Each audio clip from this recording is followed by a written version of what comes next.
बिस्मिल्लाहिर्रहमानिर्रहीम अस्सलामु अलैकुम वरहमतुल्लाहि वबरकातुहू। नाज़िर, आप देख रहे हैं दुनिया मेरे आगे यूट्यूब चैनल और मैं हूं ग़ुलाम नबी मदनी। आज 7 मार्च 2022 है और आज दिन है पीर का। नाज़िर, इस वीडियो के अंदर रूस और यूक्रेन की जंग के हवाले से ताज़ा तरीन अपडेट्स हैं, ख़बरें और मालूमात हैं, वो आपके सामने रखने जा रहे हैं। रूस और यूक्रेन के दरमियान जंग का आज 12वां रोज़ है। शदीद लड़ाई और शदीद झड़पें जारी हैं।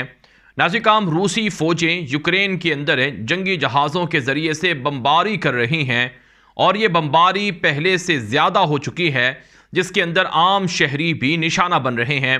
जो ताज़ा तरीन अपडेट्स हैं कि रूसी फ़ौजी जंगी जहाज़ों की बमबारी के अंदर सैकड़ों शहरी अब तक मारे गए हैं। यूक्रेन के एक रिपोर्ट के मुताबिक 2000 के लगभग आम शहरी इस जंग के अंदर हलाक हो चुके हैं, जबकि सैकड़ों ज़ख्मी हुए हैं। इसी तरह से नाज़िर, इस जंग की वजह से अपने घरों को, अपने शहरों को छोड़ने वाले यूक्रेनी शहरियों की तादाद 20 लाख के करीब जा पहुंची है। जी हाँ नाज़िर, 20 लाख के करीब जो यूक्रेनी शहरी हैं वो यूक्रेन छोड़कर मुख्तलिफ मुल्कों के अंदर पनाह लेने पर मजबूर हो रहे हैं।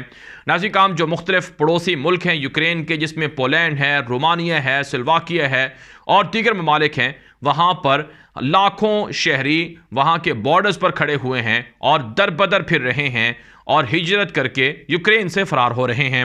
नाज़िर, जो ताज़ा तरीन ख़बरें सामने आ रही हैं कि रूस की यूक्रेनी शहरों पर बमबारी की वजह से मामूलात ज़िंदगी तबाह होकर रह गए हैं। हस्पतालों का जो निज़ाम है वो दरहम बरहम हो गया है और इसी तरह से खाने पीने की अशिया की किल्लत हो गई है। कहत सामने आ रहा है और यूक्रेन के अंदर हर तरफ तबाही और खौफ ही खौफ फैला हुआ है। नाज़िर, रूस और यूक्रेन के दरमियान जारी इस जंग के अंदर दोनों तरफ से फ़ौजी नुकसान भी हो रहा है। जहां 12,000 रूसी फ़ौजों के कत्ल का दावा यूक्रेन कर रहा है, वहीं नाज़रीन किराम 8 से 9,000 यूक्रेनी फ़ौजों के कत्ल का दावा रूस भी कर रहा है। 2,500 जो यूक्रेनी फ़ौजी तनसीबात हैं, मराकज़ हैं, उनकी तबाही का दावा रूस भी कर रहा है। नाज़िर, अब जो एक और बड़ी डेवलपमेंट सामने आई है वो ये है कि रूस और यूक्रेन के दरमियान जारी इस जंग के अंदर अमलन अमरीका और यूरोप ने शमूलियत का फैसला कर दिया है। नाज़िर, जो अमरीकी वज़ीर ख़ारजा हैं एंटोनी ब्लिंकन, इन्होंने गुज़श्ता रोज़ यूक्रेन के पड़ोसी मुल्क पोलैंड का दौरा किया है और पोलैंड के अंदर खड़े होकर अमरीकी वज़ीर ख़ारजा ने कहा है कि यूक्रेन के अंदर जो जंग है वो बदतर से बदतर होती जा रही है। हालात बतदरीज बदल रहे हैं, बिगड़ते जा रहे हैं। उन्होंने कहा कि अमरीका और नेटो ममालिक के इन हालात का मुकाबला करने की कोशिश कर रहे हैं। अमरीकी वज़ीर ख़ारजा एंटोनी ब्लिंकन ने कहा कि अमरीका और यूरोप ने अब यूक्रेन की मदद के लिए जंगी बमबार तैयारे यूक्रेन भेजने का ऐलान कर दिया है और इसके लिए जो मामलात हैं वो तय पाने लगे हैं। नाज़िर, रिपोर्ट से सामने आ रही हैं कि पोलैंड पहले ही यूक्रेन की मदद के लिए अपने जंगी जहाज़ देने का ऐलान कर चुका है। इसी तरह से नाज़िर, रोमानिया भी जंगी जहाज़ और दीगर फ़ौजी साजो सामान यूक्रेन को फ़राहम कर रहा है। और अब ख़बरें ये सामने आ रही हैं कि बरतानिया से और इसी तरह से नाज़िर, जो अमरीका है और दीगर ममालिक हैं, वहाँ से भी फ़ौजी साजो सामान और असलहा वो पहुँचाया जा रहा है, वो यूक्रेन की मदद के लिए भेजा जा रहा है। दूसरी तरफ से नाज़िर, रूस ने यह बयान दिया है कि हमें पता है कौन कौन सा मुल्क यूक्रेन की फ़ौजी मदद कर रहा है। यूक्रेन की फ़ौजी मदद करने का मतलब है रूस के ख़िलाफ़ ऐलान जंग। जिस जिस मुल्क ने भी असलहा दिया, जिस जिस मुल्क ने भी जंगी जहाज़ दिए, वो रूस के दुश्मन हैं और रूस उनसे बदला लेगा। नाज़िर, रूसी वज़ारत दिफ़ा की जो ताज़ा तरीन स्टेटमेंट जारी हुई है, ताज़ा तरीन जो बयान सामने आया है, उसके अंदर यह कहा गया है कि हमें पता है यूक्रेन का पड़ोसी मुल्क पोलैंड क्या रोल प्ले कर रहा है। हमें पता है कि रोमानिया किस तरह से मदद दे रहा है यूक्रेन को, और हम ये भी जानते हैं कि यूरोप और अमेरिका किस तरह से फ़ौजी साजो सामान वो यूक्रेन के अंदर भेज रहे हैं। इस हवाले से नाज़िर, रूसी वज़ारत दिफ़ा ने कहा है कि ये रूस के ख़िलाफ़ ऐलान जंग है और रूस इसे बर्दाश्त नहीं करेगा और रूस इसका वक्त आने पर हिसाब भी बराबर करेगा। नाज़िर, अब तक जो रूस के फ़ौजी जंगी जहाज़ तबाह हुए हैं, टैंक तबाह हुए हैं यूक्रेन के अंदर, कहा जाता है इनके अंदर अमेरिका के स्ट्रिंगर मिसाइलों का और यूरोप के स्ट्रिंगर मिसाइलों का बड़ा रोल रहा है, और साथ साथ नाज़रीन किराम तुर्की के ड्रोन तैयारे जो बेरकदार हैं उनका भी बड़ा रोल रहा है रूस को तबाही दिखाने में और रूस के जंगी जहाज़ों को नुकसान पहुंचाने में। नाज़रीन किराम ऐसी वीडियो सामने आ चुकी हैं कि रूसी जंगी जहाज़ों को अमेरिका के स्ट्रिंगर मिसाइलों से आसानी के साथ टारगेट और हिट किया गया है, निशाना बनाया गया है, जिसके अंदर रूस को बड़ा नुकसान हुआ है। यूक्रेन ये दावा करता है कि 120 रूसी जंगी जहाज़ तबाह किए गए हैं, जिनका मतलब यह है कि अमेरिका और नेटो की जानिब से जो असलहा है उसने बड़ी तबाही फैलाई है।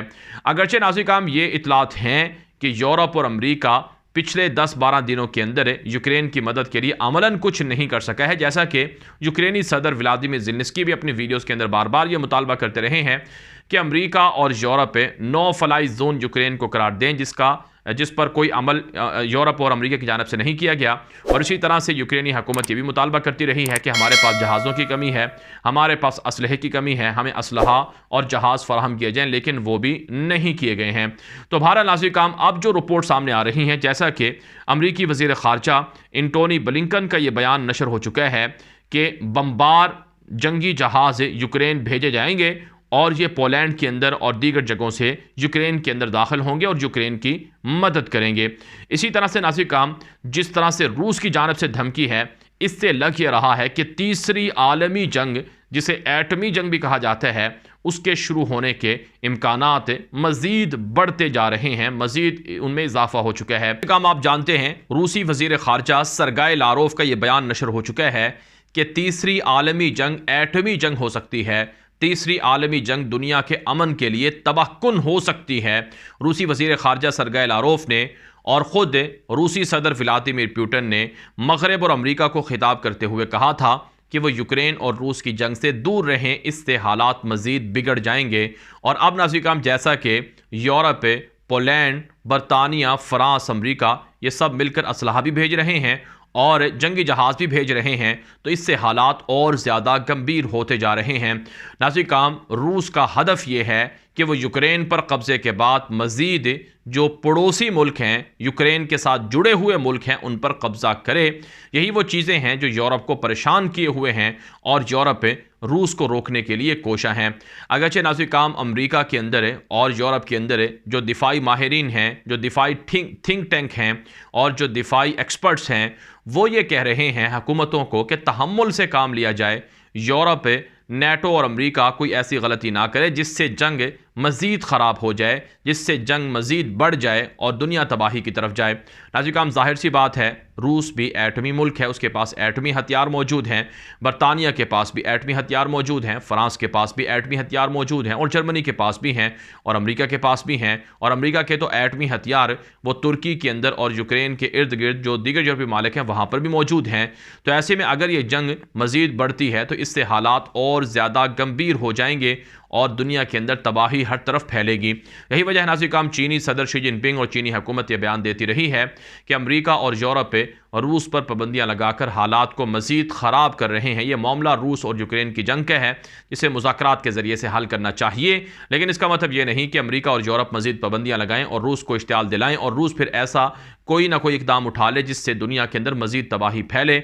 और उन्होंने यानी चाइना की जानिब से जो रूसी सदर व्लादिमीर पुतिन का यह बयान था कि हमने न्यूक्लियर फोर्स को हाई अलर्ट कर दिया है, इस पर भी तशवीश का इजहार किया गया था। तो यूँ नाज़रीन किराम दुनिया के अंदर तीसरी आलमी जंग के जो ख़तरात हैं वो बढ़ते जा रहे हैं और तीसरी आलमी जंग के अंदर जो एटमी हथियार हैं उनके इस्तेमाल का ख़तरा भी बढ़ता जा रहा है।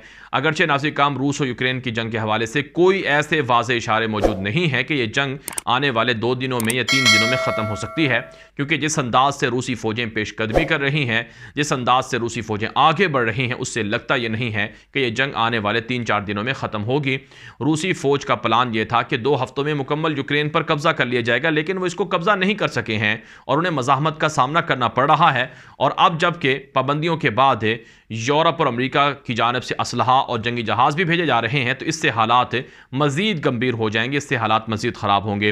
नाज़रीन किराम सच ये है कि रूस और यूक्रेन ये दोनों ही काफिर मुल्क हैं, ये दोनों ही ईसाई मुल्क हैं और इन दोनों की जानिब से शाम के अंदर, इराक़ के अंदर, अफ़गानिस्तान के अंदर और दीगर जगहों पर मुसलमानों का खून बहाया गया है। लेकिन बहरहाल नाज़रीन किराम इन दोनों के एटमी जंग, इन दोनों के दरमियान जो जंग है, अगर ये एटमी जंग के अंदर या वर्ल्ड वार 3 के अंदर तब्दील होती है तो इससे दुनिया के अंदर मजीद तबाही आएगी और ये दुनिया के अमन के लिए, सिक्योरिटी के लिए नुकसानदेह बात होगी। बारह नज़ीर काम, रूस और यूक्रेन की जंग के हवाले से हमारे पास मजीद अपडेट्स और ख़बरें भी हैं, वो आपको अगली वीडियोज़ के अंदर बताएंगे। इसलिए आप हमारे इस चैनल गुलाम नबी दुनिया मेरे आगे के साथ और हमारे दूसरे यूट्यूब चैनल गुलाम नबी मदनी के साथ जुड़े रहें। यहाँ इन दोनों चैनल्स पर आपको ताज़ा तरीन डेवलपमेंट और अपडेट्स देखने को मिल रही हैं, इसलिए इसको खुद भी फॉलो करें, दोस्तों को भी कहें कि उसे फॉलो कर लें और ये वीडियो हर जगह पर शेयर करें ताकि ज़्यादा से ज़्यादा लोग दुरुस्त मालूमात और हक़ाइक़ हासिल कर सकें। अपनी राय व्हाट्सएप के ज़रिए से, कॉमेंट के ज़रिए से दिया करें। आपकी आरा हमारे लिए अहम होती है, उन आरा की रोशनी में वीडियोज़ को मज़ीद अच्छा और बेहतर बनाया जाता है। अब तक के लिए इतनी इजाज़त दीजिए। अस्सलामु अलैकुम वरहमतुल्लाहि वबरकातुहू।